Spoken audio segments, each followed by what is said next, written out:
Ini adalah perpanjangan tangan si LMK ini untuk meneruskan pendistribusian royalti tersebut atau melakukan penagihan dan pendistribusian tersebut. Kami sendiri sebagai pencipta lagu tidak pernah merasa melakukan perjanjian lisensi dengan LMKN. Nah, tapi ini kuasa atribusi dari LMK ke LMKN. Ini tidak melibatkan komposer. Setiap orang membawakan karya cipta itu tidak perlu izin.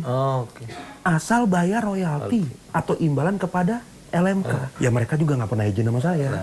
Bagaimana orang mau melakukan proses perizinan? Sementara undang-undangnya meredaksikan perlu izin.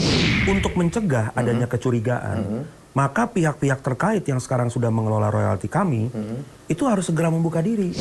2024, kalau nggak salah bulan Agustus, mungkin sekitar tanggal 20-an, saya lupa ya, itu 494.000. Diperlukan sebuah pembangunan teknologi atau sistem digital. Di mana pembayaran itu harus diterima oleh si penciptanya langsung. Kami selalu menemukan 3-5 orang yang benar-benar mereka mau pulang aja mereka nggak punya uang. Itu pencipta lagu itu? Yes. Dan lagunya hits di mana-mana.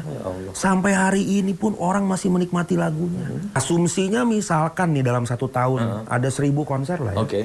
Dan pendataannya bagus. Ya jelas saya bisa dapat miliaran lah, Mas.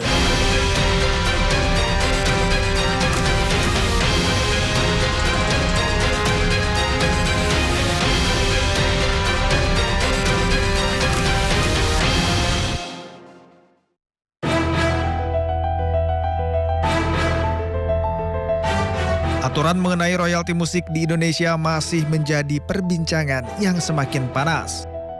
Kali ini, Wahana Musik Indonesia atau WAMI ungkap kewajiban bayar royalti atas penggunaan musik di acara hajatan seperti resepsi pernikahan.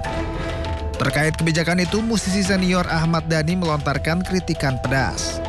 Melalui media sosial Instagram, Dhani mempertanyakan siapa yang membuat sistem seperti ini hingga membuat hancur nasib para komposer. Sementara itu, menurut Head of Corporate Communication and Membership WAMI, Robert Mulya Raharja, musik live yang tidak menjual tiket seperti pernikahan tetap dikenakan royalti, yakni 2% dari biaya produksi musik. Pembayaran royalti disalurkan ke Lembaga Manajemen Kolektif Nasional dengan disertai daftar lagu yang digunakan. Selain itu, WAMI juga menegaskan meski acara pernikahan bersifat private, pemanfaatan musik tetap dikategorikan sebagai penggunaan karya cipta yang harus dihargai secara ekonomis.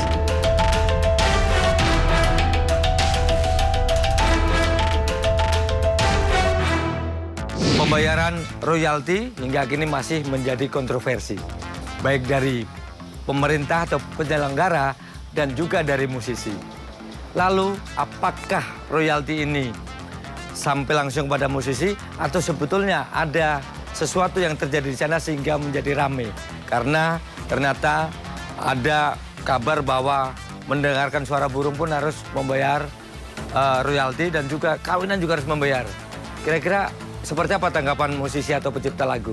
Saya Lukman Hanafi akan bertanya langsung kepada salah satu musisi yaitu Badai Krispatih. Ikuti saya.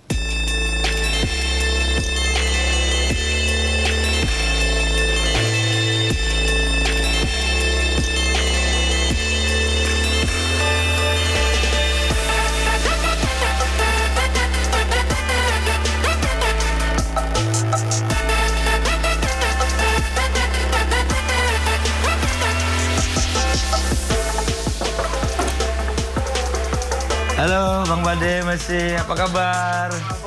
Oke, boleh minta waktu kita ngobrol-ngobrol ya? Makasih sudah datang. Oke, baik. Mari.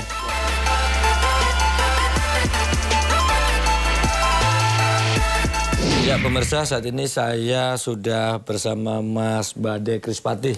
Ya, Mas, apa kabar? Baik. Baik. Salaman dulu lah biar mantep. Biar mantep. Gak nyanyi dulu nih. Nanti repot royaltinya. Oke, Mas ini kayaknya sekarang entah pemerintahnya yang getol, entah musisinya yang getol. Royalti lagu dan sebagainya sekarang menjadi rame. ada yang menanggapi positif, tentu ada juga yang menanggapi kurang positif. Namanya sesuatu yang baru pasti ada pro kontra kan. Tapi saya melihat dari sisi musisi, dari segi musisi Mas Bade, dengan sekarang menjadi ramai ke permukaan soal royalti, apa tanggapannya? Kalau saya ini bagus banget Mas Lukman. Bagus banget, kenapa ya? Karena menurut saya, gak tahu ya nanti mungkin teman-teman lain bisa berkomentar juga. Tapi kalau menurut saya Indonesia ini perkembangan musiknya termasuk lambat. Ya, lambat dalam arti bukan lambat secara sumber daya. Sumber daya Indonesia ini bagus-bagus banget. Bahkan dari tahun 70, 80, 90 tuh kita nggak kekurangan pencipta lagu bagus, penyanyi bagus, produser bagus. Namun mentalitas, perkembangan pemikiran, adabnya, pembangunan budayanya itu sangat telat. Jadi kalau hari ini terjadi gelombang besar terhadap karya cipta, menurut saya ini tanda-tanda musik Indonesia akan naik level 2-3 kali lipat. Bahkan kalau kita berhasil melewati ini, kita akan bisa bersaing dengan Korea. Apa sekarang yang membedakan antara Indonesia dan Korea secara industri musik? Kalau kita lihat di Korea ya, kebetulan keluarga saya juga menikmati musik-musik Korea, gitu, termasuk saya juga ya. Kita lihat di sana politik legislasinya sangat mendukung senimannya. Artinya pemerintah punya program khusus bagaimana cara mensupport seniman-senimannya, terutama yang berpotensi. Mungkin ada juga yang dikirim ke luar negeri untuk mengolah ilmunya, sehingga nanti ketika kembali ke negaranya mereka ada ikatan dengan pemerintah sana untuk turut menaikkan leveling daripada budaya mereka. Dan perlu diketahui sekarang Korea itu udah sampai ke sampai ke kebudayaan Amerika, Amerika dan Eropa. Bahkan artis mereka sekarang sudah dapat nominasi di penghargaan di Amerika dan Eropa. Itu menandakan pemerintahnya sangat aktif untuk mendukung ini. Nah, Indonesia kalau menurut saya potensinya gede banget, tapi sayangnya regulasi ini masih diperdebatkan. Nah, ini yang menjadi PR yang luar biasa sih ya. Artinya kita ini masih ngebahas siapa yang bayar royalti, bagaimana penagihannya, kemudian politik legislasi di DPR juga masih revisi kiri kanan dari segi regulasinya. Ini PR-nya banyak banget. Nah, kemarin kan akhirnya mungkin karena perkembangan ini ya, si pemerintah melalui Kementerian Hukum kemarin kan mengukuhkan ya komisioner LMKN. Sementara yang satu sebelumnya kan juga sebelum ada LMKN juga ada LMK kan gitu. Apa bedanya sih, Bang? Ya, kalau LMK itu kan lembaga manajemen kolektif. LMK ini kan sudah ada kalau tidak salah tuh semenjak 1992. Berawal dari Yayasan Karya Cipta Indonesia. Nah, LMK YKCI dulu tahun 92 itu dia mulai untuk mengolek distribusi pemakaian lagu-lagu Indonesia di area publik. Ya, makanya nanti setelah perubahan Undang-Undang Hak Cipta sampai di versi 2014, maka dikenalah namanya performing rights.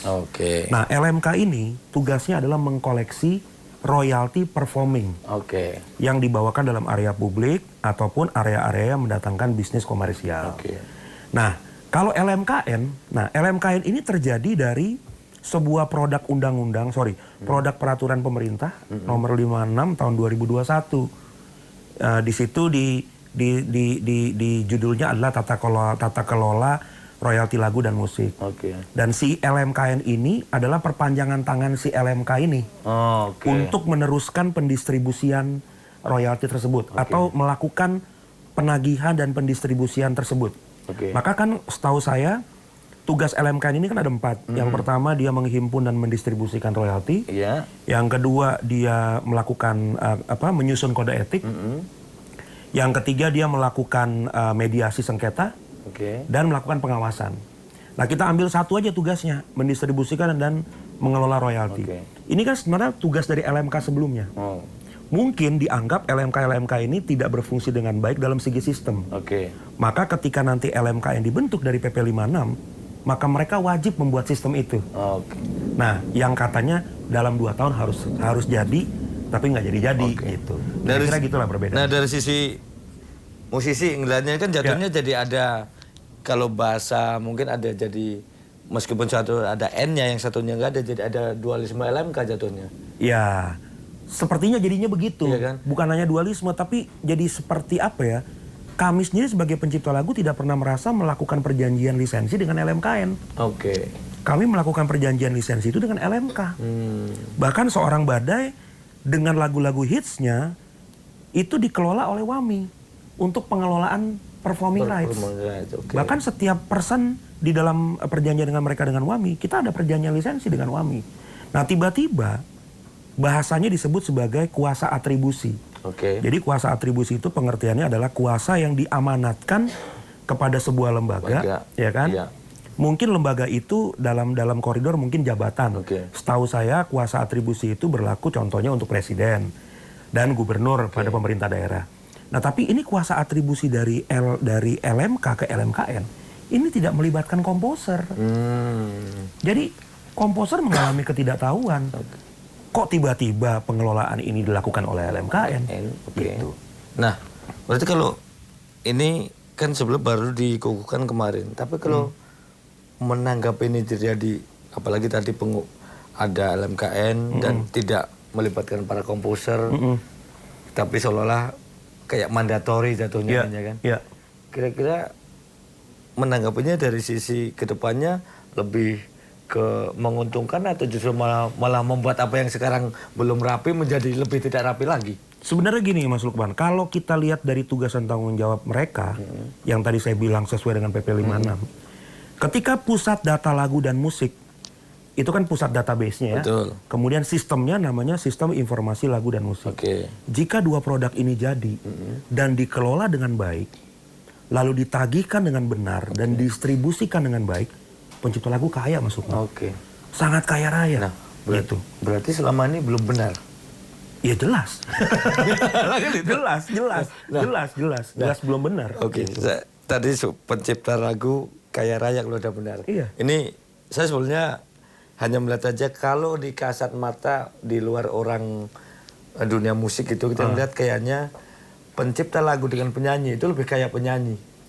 Ya itu stigma. Ya itu stigmanya kan ngeliatnya kan gitu kan. Ya. Nah, apakah ini dampak sebagai sebenarnya pencipta lagu itu karena tidak dapat royalti sehingga sementara penyanyi itu hanya membawakan tetapi dia dapat bayaran lebih mahal sehingga membeli lebih banyak atau apa sebenarnya terjadi Mas?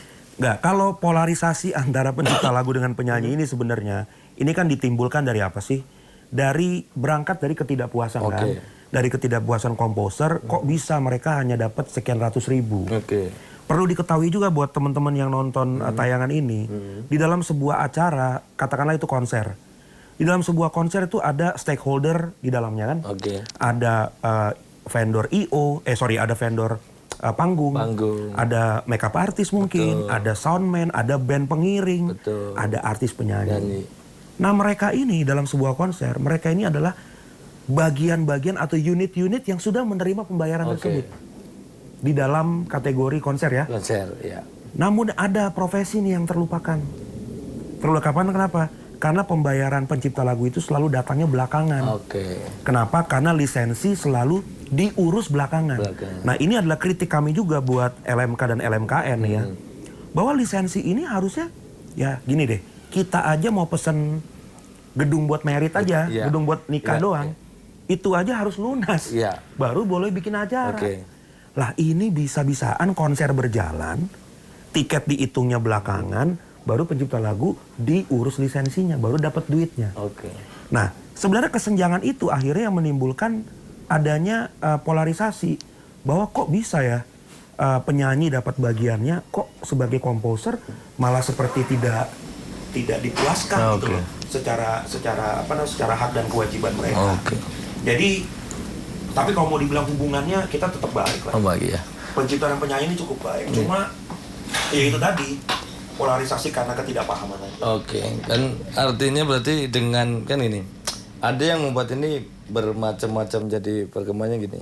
Satu tadi secara kasat mata ngelihat pencipta lagu dengan penyanyi lagu, meskipun kadang pencipta juga sekaligus penyanyi. Ya, ada yang double kan? Ya, ada double. Tapi kalau kita lihat kan biasanya ada yang hanya menyanyi tapi hanya yang mencipta. Kalau kita ngelihat dari kasat mata yang orang awam melihat kan penyanyi lebih kaya itu. Yang nggak mungkin dia lebih kaya karena dia harus perform kan harus glamor mungkin. Iya. Itu kan urusannya itu sebenarnya. Iya. Akhirnya berdampak seolah-olah dia lebih kaya gitu. Iya. Tapi pertanyaan saya adalah kalau misalnya penyanyi itu dia menyanyikan lagu yang selama ini itu mereka kadang mungkin kan lagu-lagu Mas Bade juga dari Krispati banyak dinyanyikan oleh mereka sebetulnya izin nggak sih Bang sebelum nyanyiin gitu? Nah, ini menarik pertanyaannya. Karena proses perizinan itu sebenarnya itu harusnya dilakukan oleh kalau kita ikutin aturannya Undang-Undang Cipta ya, di pasal 9 itu jelas bahwa setiap orang kalau mau membawakan karya cipta orang itu harus mendapatkan izin. Selama ada manfaat komersialnya ya. Nah, tapi di pasal 23 ayat 5 yang perikopnya itu dikatakan hak ekonomi pelaku pertunjukan. Nah, ini dispute-nya di sini. Kenapa saya bilang dispute? Karena ada satu pasal, ada satu ayat yang mengatakan setiap orang membawakan karya cipta itu tidak perlu izin. Asal bayar royalti atau imbalan kepada LMK. Nah, pertanyaannya begini, simpel aja. Kalau memang tidak perlu izin, berarti kan hak moralnya si pencipta itu berarti kan dinegasikan. Betul. Ya kan? Ya. Kalau kita lihat teori hukum bahwa pasal-pasal itu kan seperti storyboard, perjalanan cerita, ada sebab dan akibatnya. Nah, tapi mereka ini mengatakan bahwa ada perlakuan khusus terhadap hak ekonomi pelaku pertunjukan bahwa tidak perlu izin, asal bayar. Nah, kami tidak menemukan jaminan bayarnya. Nah, karena kalau tidak kan gini, kalau misalnya tidak asal bayar. Kalau mungkin ada ini untuk melindungi kalau harus izin mungkin repot maupun sebagainya. Tapi paling tidak mungkin sekedar pemberitahuan aja. Ada nggak? Nah, kalau pemberitahuan itu kan sebenarnya tergantung etika. Ya kan? Selama ini jujur aja ya. Selama ini lagu-lagu saya kan bukan di Krispati doang nih. Tapi di penyanyi Indonesia kan tersebar tuh. Betul. Saya nggak perlu sebut namanya lah, ntar jadi polemik lagi kan. Ya mereka juga nggak pernah izin sama saya gitu. Kenapa? Karena ya memang sistemnya tidak dibangun. Bagaimana orang mau melakukan proses perizinan? Sementara undang-undangnya meredaksikan perlu izin. Dan properti intelektual itu kan memang begitu. Gitu. Jadi kira-kira dalam konteks case ini ketika yang dibawa lagu Krispati lah, kita nggak ngomong lagunya orang ya. Karena lagunya orang kita dituntut royalti lagi ngomongin lagunya orang. Nah, kita kan dipakai konser manggung gitu. Katakan saya tiba-tiba menyanyikan, logikanya ketika saya mau konser, saya mau nyanyi, kan pasti saya punya plan nanti, saya akan bawain lagu A, B, C, D, ya kan? Gak mungkin dadakan. Kalaupun ada case dadakan paling 1-2 lah, ya kan? Betul. Kalau yang selama ini berjalan, Abang tadi kan tidak ada yang izin, bahkan memberitahukan juga tidak. Nah, ke depan apa harapan Abang biar enak sama enak, artinya kan tidak ngelarang juga kan dipakai, tapi biar enak sama enak ke depan. Betul. Nah, perlu saya sampaikan larangan itu buat saya udah lewat. Ya, kenapa? Karena ya saya harus punya harus punya kelapangan dada juga bahwa teman-teman saya di Krispati juga kalau nggak bawain lagu saya juga mau bawain lagu apa juga kan gitu kan. Nah, namun yang perlu ditegaskan adalah kita harus segera merubah metode perizinan ini dan metode pendistribusian royalti ini. Kalau sistemnya masih manual dengan melakukan formulir manual diisi lalu tidak melibatkan pengguna sebagai penanggung jawab, ini nggak akan selesai. Jadi menurut saya harus dibangun sebuah aplikasi yang menuju kepada direct licensing, di mana semua izin bisa submit di situ, IO bisa daftar di situ, ada payment gateway, dan si pencipta lagu bisa terima uangnya real time di jam pada saat lagunya dipakai. Harapan saya gitu. Mudah-mudahan ke depan ini bisa saling menyadari ya, saling memperbaiki, saling menghargai gitu. Betul. Yang di sini menciptakan juga kalau nggak ada yang menyanyikan juga apalah arti menciptakan. Jadi sana simbiosis mutualisme. Nah, gitu. Nah, untuk urusan soal menciptakan dan sebagainya sama royalti, kira-kira Bang Bade ini kan lagunya udah banyak kayaknya 180-an yang agak-agak udah ngehits lah gitu. Kira-kira setahun dapat berapa ya royaltinya? Tapi jangan jawab dulu Bang. Nah, pemirsa, baru mau gue jawab nih. Jangan kemana-mana nih. Soal royalti akan kita lanjutkan lagi usai jeda berikut.